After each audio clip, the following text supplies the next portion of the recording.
Hey everybody, it's Mike from the Mike Wagner Show, powered by Sonic Web Studios and brought to you by our official sponsor of the Mike Wagner Show, international award-winning author Mia Molson's The Missing, available on Amazon and paperback and ebook. We're here with a terrific gentleman who's been an entertainer, vocalist, keyboardist, began his career at 6 as a child actor, and his amazing career has spanned 2 centuries. We'll talk about that.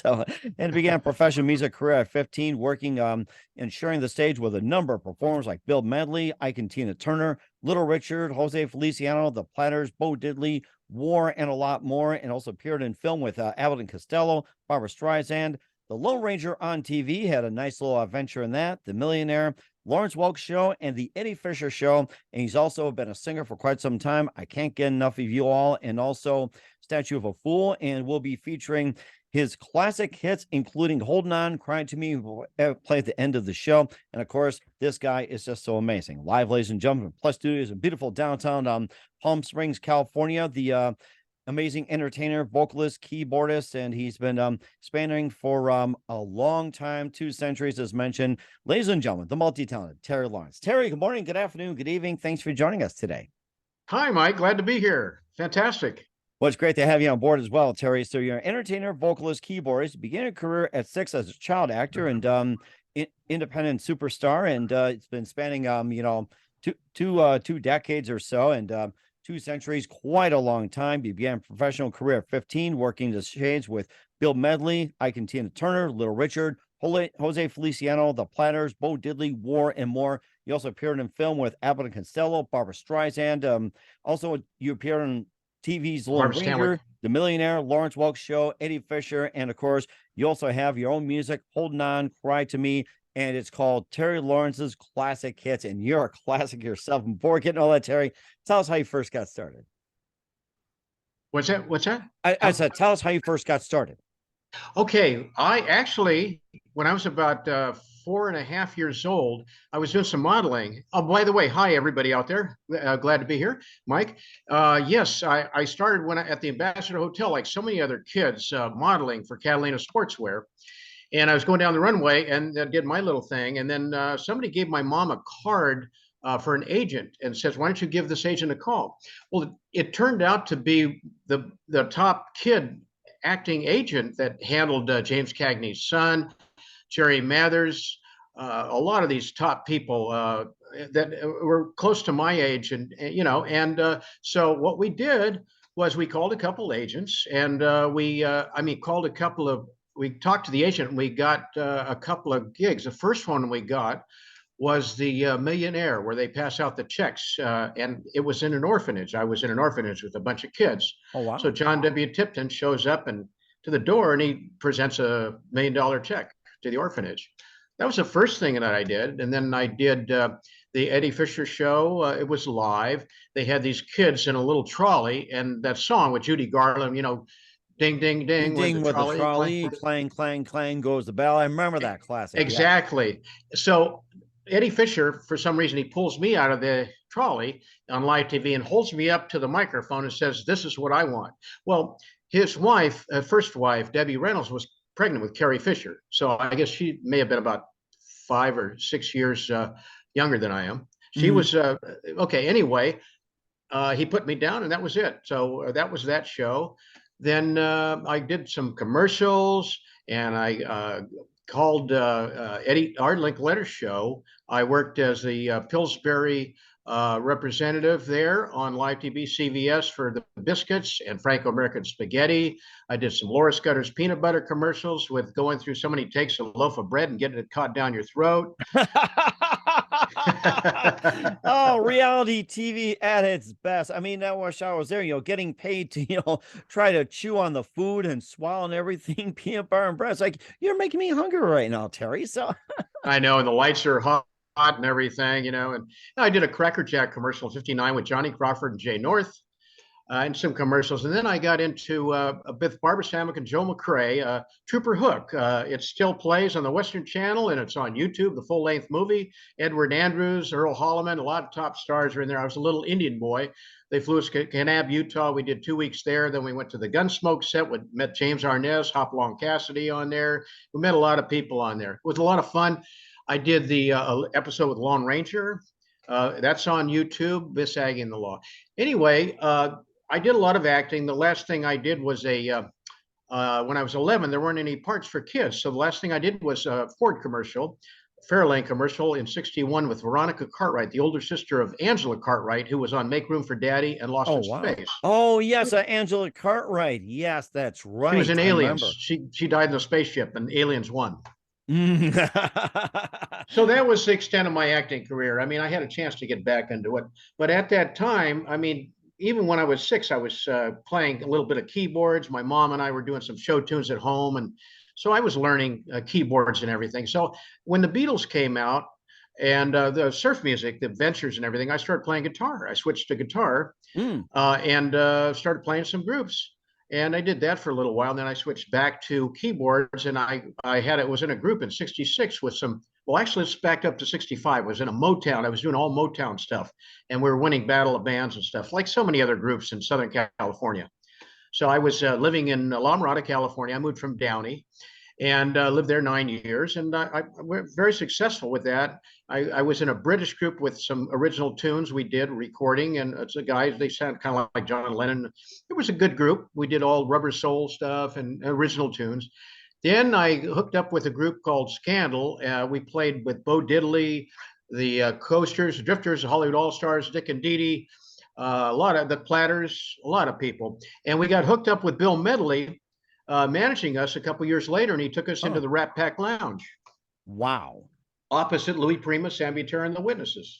How do you like that? Louis Prima, what a class. I gotta say that. The Suprema of all. Well, he was without Keely Smith at that time. I guess she was doing something else at that time, but it was a great group because they had Little Richie on organ. He did MacArthur Park. It was a fabulous group.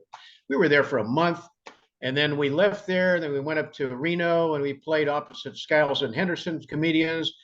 Frank Gorshin, the Riddler, was on there. We opened with, we were second act. We worked with Judy Lynn, country western group. And then we went to Miami for about a month and we worked opposite Little Richard and Ike Tina. We had Led Zeppelin in the audience. We had Jimmy Page and Robert Plant stand up and take a bow. So how do you like that? Led Zeppelin in the audience? Amazing.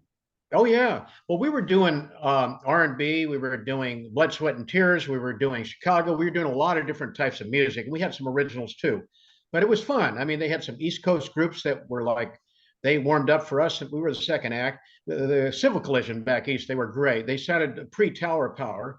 A lot of fun back then. A lot of good music and stuff. So I'd been on the road and doing that. I was singing and playing and so I did that for a while. I got out of it. After probably in 71, I was in a big group called Churchill Downs, and we had some original recordings. We were doing a lot of Edgar Winter, a lot of originals and stuff. It was a great group. But I got out of it and I went and worked for my old man in the garment industry. I'm sure they have a lot of those on the West Coast. For a couple of years, I met my wife. Then I went back into music in 75 and I was playing in Vegas in the show groups and stuff. I was at a 4-piece and we were doing a lot of TV themed medleys and things like that. So it was a great group and a lot of comedy, a lot of different stuff. We played out here and over there. Anyway, to make a long story short, off and on, I've been playing. I went back to school, got a degree for electronics. So I've been doing in and off for years. So for the last 10 years, well, I've been in and out of music all this time, but for the last 10 years, I went solo. So I've been recording albums. I've been doing on Spotify, iTunes, Pandora. You can see me on YouTube, Reverb Nation, TerryLawrenceMusic.com, and a lot of different, digital stores and stuff. I've put out my own music. I've been doing remakes of classic tunes like you're going to play that I've done. I'll just take it and make it sound new. And then I've had some originals. I've done some country. I'm talking. I might as well let you jump in here. I've been going on and on here. And I was going to mention the Lawrence Welk Show as well, too. And that was a nice one for you as well. Oh, yes. I was on the combination of Lawrence Welk and Ray Anthony's show. It was a special. And I sang with the Lennon sisters. And I also played these plastic Emily bells they had, like a keyboard. So I Oh, did wow. two different things. I think Bobby from the Musketeers was on there too. He was dancing. I mean, this was 1957 or something like that, but I think he was on there at the time. I don't recall, but it was fun. I mean, I had a crush on Janet. She was a couple years older than me, 2 years, but I mean, she was the youngest Lennon sister. And then later on, when I was playing in the show group years later, I met up with the son of the second oldest Lennon sister, and he was telling me he was a friend of Donny Osmond. So we got into conversation about me with Lawrence Welk years later. But yeah, I did Lawrence Welk. I did Dancing with the Henry with Abbott Costello. I tried out for Spin and Marty series on TV, and I didn't get the job. Kevin Corcoran got that part as Moochie, but I got to meet Annette Funicello at Universal Studio after the interview, so I didn't care. That had to be an honor. What was it like meeting with Annette? Oh, a very nice person, very nice. But I was like awestruck, like so many other guys. They had a crush on her. We just kept looking. Daisy, it was wonderful. Very nice people. Most of the people back then in the entertainment field, the actors, they were very, very nice people and very open. We met William Bendix. We were in the waiting for to do an interview, and he saw me and he waved, "Come over here, kid." I came over there and he gave me a big hug. The guy that played Babe Ruth in Yankees. Really nice guy. He did Life of Riley, William Bendix. Oh, And yes, that's right. Okay. Yes, we saw Bob Hope walking down with two big elephants behind him. His head was bigger in real life than it is on TV. It was amazing. That's where they got the term the big head. Thanks to Bob Hope. We thought he was a big nose. No, that was more big head. Maybe that's why he came up with kept his trade song, Thanks for the Memories, because he had so many of them in that big head. Oh gosh, that was amazing too. And of course, you also had been on with Redbone as well too, and a bit more about that. So yes, we played back to back with Redbone. We were at the Santa Ana Clubhouse back in 1970 and 69. And we would kind of like the guys would join us. We'd play with them sometimes, a mix up, or we join them. And we knew all these people. Tony Bellamy. We knew Pat and Lolly Vegas were the guitar and the bass player. They were great. And Butch Valera was a drummer. He was the original drummer for the Righteous Brothers. And his brother Barry was a great guitar player. He was an act for himself. He just passed away, Parkinson's. But no, we used to play with Redbone there. We played with Jose Feliciano. We had the Fearsome Foursome, the Rams, get up, and Rosie Greer. How do you like that? I didn't know they could sing and act. I thought that was all done on the football field. So, well, no, they were great. They were really good. I mean, it was such a blessing being able to play. I had my big Hammond organ on there, and we had the big Rosie Greer was singing the gospel type stuff. They had that 4-part harmony. It was wonderful, and we had some really good dancers that used to dance contests there back then. Really good. And a lot of people used to come in. Bobby Hatfield. We had we had so many people from Orange County circuit. I'm trying to remember. Ride Captain Ride, the guy, what was his name? Dennis Corral used to come in. And yes, Ride Captain Ride. I remember that classic song. Yeah, it was 73. That's right. It was Blues Image. That's the name of it. Blues Image. Exactly. Yeah, we worked with a lot of different people over the years. Worked with met so many people. We met when I worked in the show group. We met Leslie Uggams. We had the lead singer of the Letterman come up on stage with us and sing with us. We had Stymie Beard from the Little Rascals. I Wish Cotton Was a Monkey with the hat. He was about 60 years old. We introduced him, came up on stage, and I guess at that time he was passing out the little pictures of us with autographs and stuff. He invited us back to his pad after the gig and stuff, and we met a lot of people there. Connie Stevens came to see our show. She looked great, fabulous. Makeup. 40 years old back then, 78. How do you like that? And also the Grassroots as well, too. Another great classic, Grassroots. How do you like that? Yes, I worked at Sardo's in Burbank. I had all this free studio time at Devonshire Studios with Terry Furlong of the Grassroots. He was a guitar player, songwriter for Epic Records, and he was our guitar player. singer. Our drummer was from Rita Coolidge's drummer, Lynn Coulter, great drummer. He's well known. They're very well known. I think Terry lives in Scottsdale, Arizona now. He must be around 79 years old now. A great guitar player. We had a nice trio. We did a lot of stuff by Eddie Money, and we were doing Fool If You Think It's Over, a lot of good songs back then in 78. I mean, it was a nice trio. I mean, I was playing Fender Rhodes, string machine, bass, great drums, great guitars. We did all kinds of stuff. And we played Victoria Station in Universal City. We had Merv Griffin with this other group, the show group, in the audience one night. Telly Savalas, Donald O'Connor's daughter. I guess she was hitting on me for a couple of times back then. And, I was married, and I kind of laughed it off and everything. But we had the musical director for the Fifth Dimension sit in with us. And what a keyboard player. Oh, yes, the Fifth Dimension. That was, I'm trying to think, that was, what was it? Marilyn McCoo and Billy Davis. Billy Davis. Was that? And Billy Davis and Marilyn McCoo. That's the ones. The originals. Yes, the originals. I had them on my show. Just terrific. Oh, people. Super. Oh, they're so good. They were so good. I think I heard them at Magic Mountain back in the 70s. Of course, I was playing there too, in the other side. Right. And of course, we were talking off camera as well too. That was in Los Angeles back in 78. We went to Knott's Berry Farm, Disneyland, one of the two, and they had all kinds of performers. We saw Soupy Sales over there too, and it's just like, oh my gosh, that guy's still a ham. He still did that pie in the face. Oh, I love that Soupy Sale. That guy's so funny. I mean, some of the things he did, this is for my manager and this is for my agent, and and all the little things he'd say. I went to the ball game, and I'm not going to go into that one. That was a funny joke he told. But 78, yeah, you came out here. You went to Knott's Berry Farm. You had a nice vacation out here. You went to Corona. I'm sure you went to San Diego, Coronado Island, and all that. You had fun there. Yeah. And yeah, we did a little bit of it too. The Sea World, the zoo. Then we went down to Tijuana, did some buying, selling, and trading and everything. And I think that's where we got all our savvy too. It's like, how often you're allowed to buy and sell these days? Like, get funny little hats, or, get like those nice blankets, for like $5. They price my 20, $30. Like, how often you do that nowadays? It's like, if you did it on the internet, it's way too easy. You had to do it in person. That's how you learn your skills. Oh, that is so much fun. The fun is trying to get them down in price and seeing how far down they'll go. But I mean, you go to Rosarito, not too far away, 20 minutes. You got strawberry margaritas. You walk down there, you got the hotel. Yeah, everything. The whole area, just Highlight Palace, great food, Costa Azul, restaurant, seafood. No, it's fun. It's really, really nice. And you have a lot of good musical groups in San Diego. A lot of top people. Harvey Wallbangers was very popular. What's his name?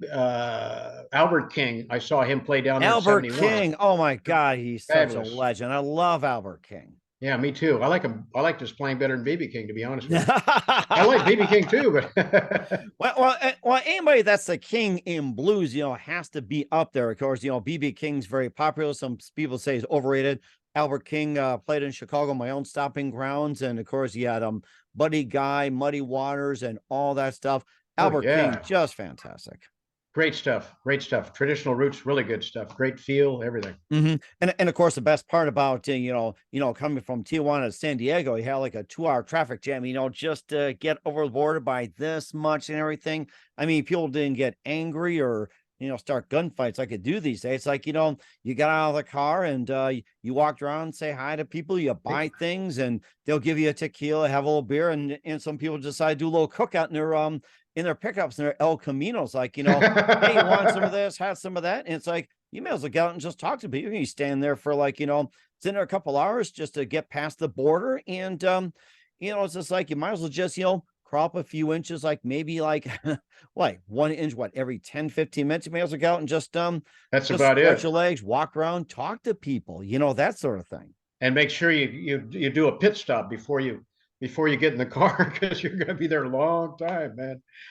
Oh my gosh, a long time indeed as well. And it was fun. Yeah, I missed that. Too bad the cartels are in there now. Boy, that was fun. It was a gas. Oh yeah, it is a gas indeed too. And of course, you keep the music alive. You got your own music out there. You've been a number of stations and everything. Where Terry Lawrence here on the Mike Wagner Show, entertainment and vocalist, keyboardist extraordinaire. And we'll get to Terry in just a minute. But first, listen to the Mike Wagner Show at the MikeWagnerShow.com, powered by Sonic Web Studios. Visit online at SonicWebStudios.com for all your needs. Looking at a professional website without breaking your budget, Sonic Web Studios is the answer. Sonic Web Studios offers fast, affordable custom web designs at below the competition rate. Call today, 1-800-303-3960. That's 1-800-303-3960. Or email to support@sonicwebstudios.com. Mention the Mike Wagner Show, get 20% off your first project. Sonic Web Studios, take your image to the next level. Also, time to give an official shout out to our official sponsor of the Mike Wagner Show, international award-winning author Mia Molson-Zia. If you love fast-paced mysteries, you'll love Missing by Mia Molson-Zia, available on Amazon and paperback and ebook. Missing is fast-paced and intriguing with an unforgettable twist. Takes place in 4 countries, 2 strangers, 1 target, where truth is illusion and those you love be the first go missing. It's available on Amazon and paperback and ebook. Missing by Mia Molson-Zia has garnered great reviews. An evil and endorsed by Howard celebrities, including Joanna Cassidy, Forbes, Riley, and Minos. So grab your copy today for Goes Missing by Mia Molson-Zia, available on Amazon. Also, check out the Mike Wagner Show at the MikeWagnerShow.com or 40 podcast platforms.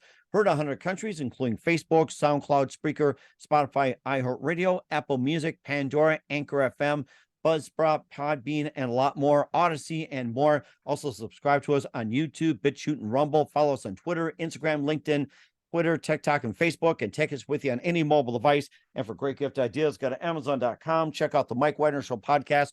T-shirts, pop sockets, throw pillows, tote bags, hoodies. Makes great gifts 24/7. Go to Amazon.com. Check out the Mike Wagner Show podcast. And for more great gift ideas like T-shirts, pop sockets, hoodies, phone cases, and great books like Missing, Once, and Wrinkles, Amazon.com/Mia Molson-Zia. Check it out today and support the Mike Wagner Show on Anchor FM, PayPal, and the MikeWagnerShow.com. We're here with the multi-talented entertainer, vocalist, and keyboardist Terry Lawrence here on the Mike Wagner Show, just covering everything from A to Z and covering. And of course, you also did some other albums as well. I Can't Get Enough of You All. You had A Statue of a Fool, and you also got Terry Lawrence's classic hits. And if you want to throw some albums, tell us about that and what inspired you, to get into, writing, just doing your own albums, after all these years.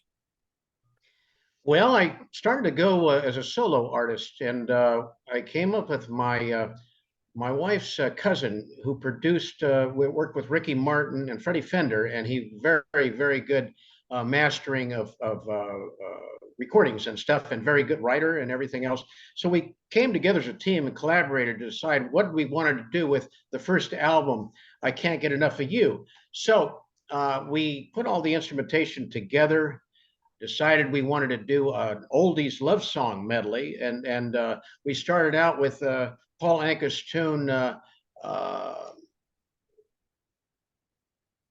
Put Your Head on My Shoulder. And yes, that's my favorite classic. Yeah, it's a great tune from Canada. Great song. And we try to go into different tunes, a medley of tunes. And we started Only You, and okay, let's try this. And I said, okay, the transition, the key is a fifth from the root, and this is going to work. My vocals. So we tried to arrange the tune. It came out really good medley with the different tunes and everything. Shooting You Up, Baba. All the doo-wop songs that we put together turned out to be a really nice. I've had a lot of airplay over the last 10 years from that one. That's a good one. And then we put some other tunes together. He wrote a song called I Can't Get Enough of You. And it's kind of a rock tune. So we got a nice feel with a synth, and I did that. It was a nice tune. We started putting together these tunes, creating different sounds and everything, and trying to experiment with different sounds, like so many other people. So, you put the frosting on the cake. When you do the rhythm section and everything, you're in the studio, then you start adding embellishments like maybe a flute or maybe a synth patch or whatever. You get that down, and then you go in, you do your tracks with your vocals, what you're going to sing, like, that's basically what people do.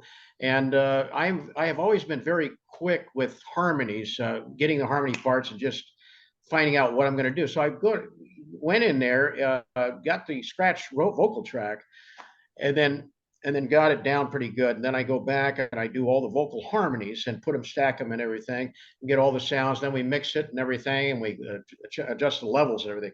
So we did about 11 or 12 tunes off that first album, and it turned out very good. I got in touch with some very influential people. One of the gals, her name is, let me see. her Donna. I forgot her last name. Reynolds is her married name. Anyway, she was the one that discovered Jackie Ichenko, the 12-year-old that sang, the very famous girl, blonde little girl singer. Anyway, she had a great ear. She worked with all these radio people and everything. And Donna Zappo is her name, Zappo. Yes. She's on Facebook, and she's worked with all the big radio people and everything. Anyway, I'm not sure she's not doing that anymore. But I got introduced to a bunch of radio people, and I started doing interviews and chat rooms, and a lot of my airplay, 2013 all the way to present, with a lot of these people. I'd be working, across from Mike Vale, Tommy James of the Shondells, and people. We'd have conversations, and James Marvell, who was in the group Mercy back in '69, Love Can Make You Happy. He became a friend of mine. We were doing interviews together, and he turned me on to Airplays Express. So I got all my songs internationally played with that, and a lot of downloads. I have a lot of people buying stuff in Germany, Japan. I've done salsa music. Yeah, over the years. So I've done very well. I've had some platinum and gold albums through Airplays Express, even for extended lengths of time. I even got my 90-year-old mom involved in doing a remake of True Love by Grace Kelly and Bing Crosby in the '40s, that movie. So we did a salsa version of that, and we rehearsed in the kitchen. We did that on the second album or third album, I think, and we got airplay for a year on that on Papa Joe's Boston Internet Radio. I mean, he just loved it. He's the one that loved that song. He says, "Why don't you guys do that? Why don't we make it salsa?" So I did, because I love the guy. I mean, he was a friend of mine, DJ in Rhode Island, and so we did that. So I've been doing this for, God, as a solo artist for about 10 years, and it's been fun. I've been enjoying it, and I've gotten a lot of success out of it, a lot of fun, a lot of good songs and everything. I think I've got about 60 songs over 5 albums or something like that. Wow, that is amazing in that short period of time. How do you like that? So, yeah. Oh my God! And they can find those on YouTube, but their downloads of the albums are $9, $10 a piece, and you can download 99 cents. They're all on the digital stores, Pandora, all of them, and they've been around for a long time. So I just released this last album, and I'm pretty happy with it. It's pretty good. Now I'm going to be working on some new stuff. We're going to try to do some originals. I've done some country too. Nice. For Freddie Fender, worked a lot of different people in the past. So I've done some country. I was in a country group a while back too. So I like country too. Oh yeah, Freddie Fender is one of my favorites. And of course, if I had my choice, I perform with Willie Nelson. That'd be icing on the cake for me. Which one? Willie Nelson. Oh, Willie Nelson. Yeah. Oh, yeah, definitely. Yeah. You were always on my mind. Right. That's right. Yeah. And of course, being on the road again as well, too. Of course, oh, great tune. Being on his road, too. So, yeah, we would be roadies with him, right? No, we would be on the road watching him. Yeah. There you go. That's something like that too. And of course, we'll also be playing 2 songs at the end of the audio interview. We encourage that. We'll be talking about Holding On, Cry to Me, and more with Terry Lawrence. We'll be back. You listen to the Mike Wagner Show at the MikeWagnerShow.com, powered by Stanwyck Studios, and brought to you by official sponsor of the Mike Wagner Show, international warring author Mia Molson's They Are Missing. We'll be back with the multi-talented entertainer, vocalist, and keyboardist Terry Lawrence after this time. We're back with the multi-talented entertainer, vocalist, and keyboardist Terry Lawrence here on the Mike Wagner Show. He's appeared in film with Abbott Costello, Barbra Streisand. He was in The Lone Ranger, The Millionaire, Lawrence Welk Show, performed with the best of the best, working with Little Richard, Jose Feliciano, the Platters, Bo Diddley, Bill Medley, and more. And of course, he also put out some classics, and the two will be talking about Holding On and Cry to Me, and tell us about those 2 classics and what inspired to do those covers. Well, I started working with the drummer that was in our group in our church show. That was a songwriter and everything. James Jones. He's well known, and he's a Afro-American drummer, great singer, vocalist, and he knows a lot of people. Worked with a lot of top people. He worked with Bill Chapman of Chicago on Holding On, and the '89 version of Holding On. It never went that far, so he presented the record to me, the track about a year ago, and asked me if I wanted to redo it. So I did, and we did it in the studio in Irvine, and we did that. And it was very good. I guess Tom Saviano, our sax player back then, who's worked with Melissa Manchester and the Crusaders and everybody, and Tower of Power. I'm not Tower of Power, Earth, Wind, and Fire. Earth, He was Wind, our and Fire. That's another one of my favorites. That's along those lines. Yes. They co-wrote the song. I think they worked together on the song with Dave and Bill Chapman on Holding On. So that's my new rendition. Now the other one, Cry to Me, great tune. I told Jose, my producer, that I wanted to do a remake of the 1964 Solomon Burke tune, and that guy's a hard act to follow. Great vocal. He's not here anymore, but very, very good inflections and just a great tune. So he did put a rock version to make it sound a little bit more rockish instead of R&B and ballad. So it's a little uplifting and a little higher voice on that. So it inspired me to do that because it was a challenge to do because it's a hard song to sing. Not only is it high, there's a lot of black inflections. The R&B soul, which I do. Oh yeah. That song is really a challenge, and it was fun to be able to pull that off. So those are the reasons why I did those. Cry to Me, a girlfriend of mine suggested, why don't you? She liked the song. She said, you could, that's in your range. You could do that. So that's another reason. When you think about those really impossible inflections and everything, it kind of make me think of Jackie Wilson in a sense. I mean, he really hit the master of high notes. Jackie Wilson, he was like, oh my gosh, my God, one of my idols. I mean, Lonely Teardrops. Oh my God, what a singer! And Higher, and that's fantastic. I love that, man. Love his vocals and everything. There's so many good singers out there. I mean, it's phenomenal, just amazing. And of course, going back to era two, a thing along the lines of Atlantic, Wilson Pickett is also one of my favorites as well. 6'3", been doing it for years. Yeah. What's that? Wilson Pickett is one of your favorites. He's great. Oh my gosh, yes, it's one of the best too. And of course, if there's other music you want to talk about from that album more, feel free to dish out a few songs and tell us more about that. Well, let's see. I did a remake of What's Your Name? I liked that song when it came out in '62. By Juan and Juan, or I think, What's Your Name? I did my version of that. I also got a request to do something Before the Next Teardrop Falls by Freddie Fender. So I did that one. I did, what else did I do on there? I did Image of a Girl. That was a favorite song in the surfer days, Image of a Girl. It just brings back memories, all this stuff from back then. I did Chapel of Dreams that's a great tune. A girlfriend of mine suggested, why don't you do that one too? And then I have done Seal with a Kiss by Brian Hyland, who I met, and we did an after concert thing and did some oldies. I also did Skyliners, I don't have plans and schemes since I don't have you. And so I did my version of that. But this album, I think I did a couple other different ones on there. I did a ballad, When I Need You, by in '76. Who did that song? Leo Sayer. Leo Sayer, yes. Leo Sayer, yes, that's one of my favorites. I did a ballad version of that, and then the album before that, I did a salsa version of it. So I just mixed it up a little bit. We had some horn players on the salsa stuff, and some of the other, like Luis Miguel's trumpet player, and some really good musicians. So it was a challenge. Great trombone players, great soloists, and stuff like that. So it was a lot of different mixtures of different types of music. I'm always looking for different stuff. You also talk about, having so-and-so requesting you to do this, do that. You actually take requests from people, that have you do remix of songs and put them on albums. You actually take requests from friends, or just like email, Facebook, and all that. Yes, I do. I sure do. Yes, I do. I do take requests for that. If something is in my range or it sounds good, I'd be more than happy. And I think, listen to what I'm doing. If anybody got any requests, I'll be more than happy to check that out. Sure. How about if I pull this one off? How about Mustang Sally? Can you do that one? Mustang Sally, think you better slow your Mustang down. How you wanna do it right? I can do that one. Ride, Sally, ride. Ride.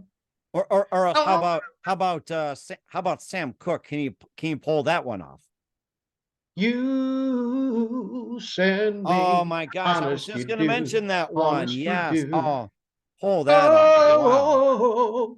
You send me. Yeah, great. Cupid, draw back your bow. Oh, you know what? That made me think.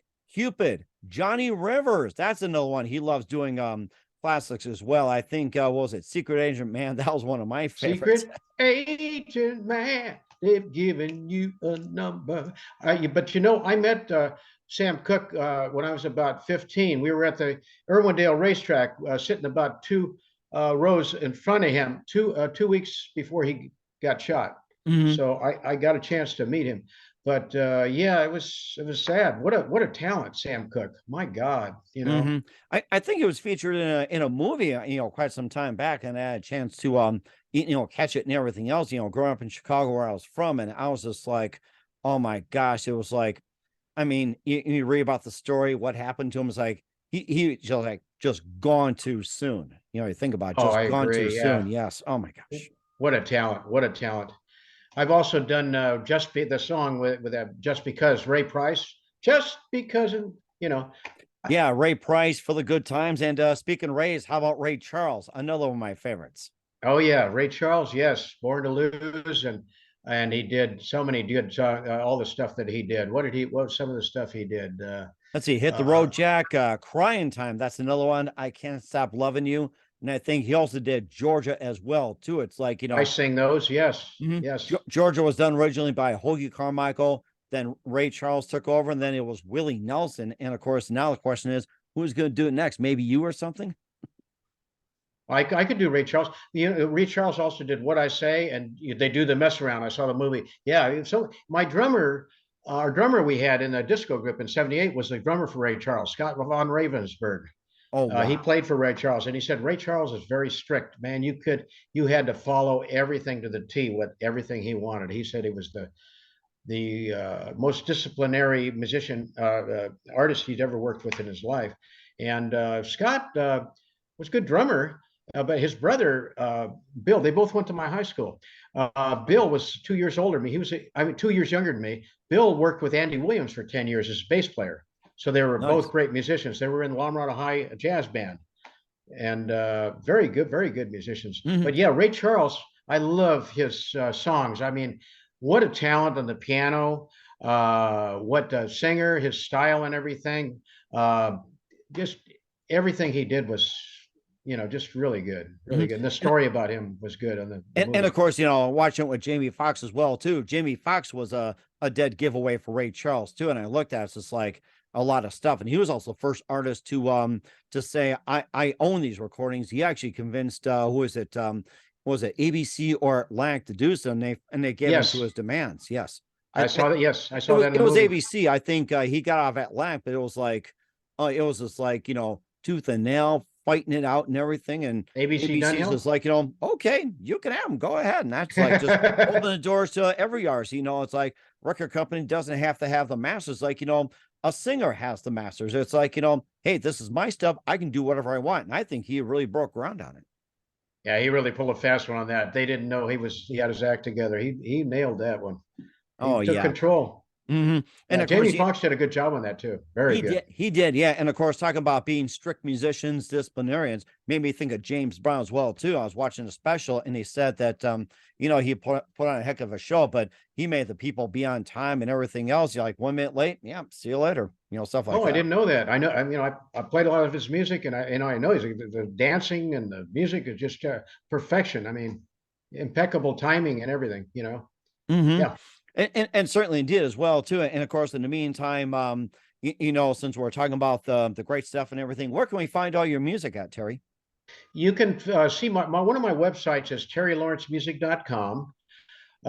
You can find me on Spotify, all my albums and my songs. You can find me on Amazon.com, iTunes, Pandora, Napster 2. A lot of my tunes are on Terry Lawrence and Reverb Nation and everything to give a listen to some of them.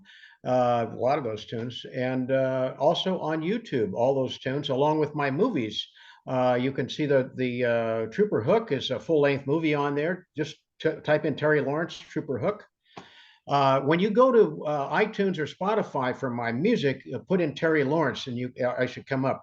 There's Tracy Lawrence on there too. You're going to see that's obviously not me, but he's been No, around. no. Nobody wants to hear young country. I'll tell you that. So Well, I do have some country tunes, but yeah, you can find me on those. I also have a video. I'm going to put together a video with Pride of Me in the future.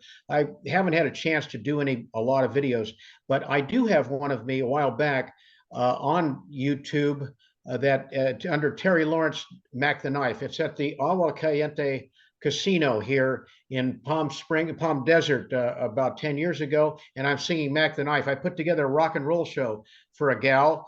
And we did that. We had Freddie Poole of the Supremes, the new Supremes. We had Jeanette Turner, the third wife of Ike Turner, oh, wow. do her show. We had Player, Baby Come Back. We had Peter Beckett, and we backed them up. We did that. And that show turned out really good. But the video didn't, as far as the rest of the show. The videographer messed some of it up, but I was able to save only what I did on Mac the Knife, and it came out pretty good. So they can see me, Terry Lawrence, Mac the Knife, doing the show, stand up, and that turned out pretty good. And so anyway, they can catch me on all those different forms of digital media. All right. Well, we will certainly check that out. We're here with multi-talented entertainer, vocalist, keyboardist Terry Lawrence here on the Mike Wagner Show with Terry Lawrence's classic hits. Once again, I'll be playing Holdin On and Cry to Me at the end of the audio interview in just a few more minutes. Terry, what else can we expect in 2023 and beyond? 2023, I'm going to start working on some original tunes with my producer. We're going to start sitting at the piano and putting together some tunes that maybe like a ballads, and start to go into our studio in Glendale and record to do those. And this will be album number 6. We'll slowly take those. I've got some connections here right now. I'm doing some country clubs out here to play a wide variety of R&B music. People come and see me play really nice country clubs, high scale ones, and I'll be doing my R&B stuff for my albums, or sometimes I get called in to play a piano. I'll do some jazz standards of the 40s and just play. Sometimes they just want me to sing softly and play. So I'll do the country clubs this year. I'll be doing some casinos. I'm trying to put together something so that I can open for some major people at a concert, maybe Fantasy Springs over here in the Rock Yard or something. Some type of tribute group or something.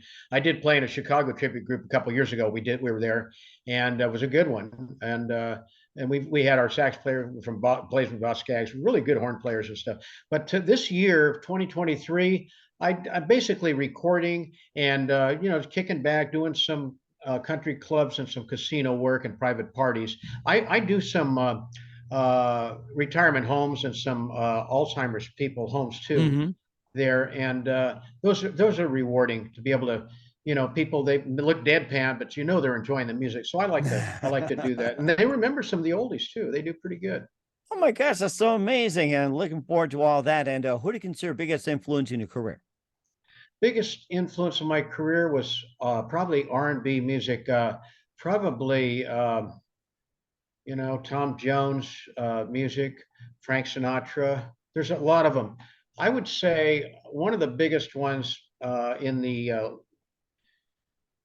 would say the Beatles at first, and then morphing into more like Blood, Sweat, and Tears in Chicago type horn type groups with soul, David Clayton Thomas. And as far as individual artists, the inspiration, I like Peebo Bryson, I like Luther Vandross, I like the really good soul singers. I mean, they just sound fantastic. I could listen to that all day. But the thing that got me into this thing was pretty much the East Side Story stuff in early '62 with Bobby Rydell, Beat Me to the Punch with, I've got two lovers. Oh, that kind of yes. stuff. It's evading me, the names. Anyway, from the '60s. A lot of that stuff, Darlene Love of the Blossoms, the Phil Spector sound, the Wall of Sound, all that stuff. That's what got me thing. So I've been doing this for years. I like all types of music, but I still have that feel for that. But I don't care for a lot of today's new music. I really don't. It just doesn't do anything for me. I can see what point they're coming of the arrangements and stuff, but it's just I like stuff from the 40s to the 2000s, I'd say, early 2000s. I do have a relative that Jackie Taylor was the conductor, my second cousin, the conductor in 1927 at the Philadelphia and Los Angeles Philharmonic violin Oh, player. wow. He was a conductor, and the Boswell singers, the forerunners of the Andrews sisters, sang with him. They were really good. So I put that documentation on Facebook. Yes, he's a relative. Was married to actress Vera Stedman in 1932 or something like that. I think Jackie passed away in 36, probably alcohol and everything, but he was very famous. He did a lot of movie shorts back in the 20s, 1927. And you can look at the history and archives of that stuff, but he's a second cousin of mine. That is very interesting. I like And, that. you know, That's amazing. What's the best advice you can give to anybody at this point? I would say go with your gut. If you have a feeling, your gift, like you can hear, pick up music and copy it, hear it, or if you have a writing talent, you can express yourself, put together music and put together a song. If you have a desire to perform in front of people, do those things with your strongest gift, put that together and don't quit. Go with it, roll with it. Contact people, take your time, hone your craft, do it slowly, get into it, but do what you do best. And contact people, network, get with people, connections that will help you get ideas of what to do. I know these days you have to do most of it yourself. They don't have the record companies investing in it anymore. So you have to work at it yourself on X-Ray or on SoundCloud. You have to get all those likes. You have to be on it all the time. So hone your craft, have confidence in yourself, breathe, be positive, enjoy life, and slow down and just do the best you can do. Do your best. Do the best you can do, and don't worry about anything. Just do your best and go with it. That's what I would say. There you go. That's very important advice to Dean as well. Once again, we're with the multi-talented Terry Lawrence of his classic hits on the Mike Wagner Show. Terry, a very big thank you for your time. It's been absolutely fantastic. Learned a lot from you. Looking forward to having you again soon. Keep us up to date. Keep in touch. Love to have you back. Once again, what's your website? How do people contact you? Where can people purchase or check out your works? Thank you, Mike. It was a pleasure. I have a very, very fun interview with you. I've enjoyed talking with you. Looking forward to it again. And the website? Terry, the website? And the web? Yes, website. Got to pause. Website, one of them is terrylawrencemusic.com. That's one of them. And then Reverb Nation. Look at my Reverb Nation. And then you can find me, Terry Lawrence, on Facebook. It has a lot of different information. There's a gorilla named Terry Lawrence too. You don't want that one. It's a big picture of a gorilla. Anyway, they can find me on that one and Reverb Nation and YouTube. All right. We'll certainly check those out. Once again, Terry, a very big thank you for your time. You've been absolutely amazing. Looking forward to having you again soon. Keep us up to date. Keep in touch. Love to have you back. Wish you all the best. And Terry, you definitely have a great future ahead of you. Thank you, Mike. You too. Thank you again. Appreciate it.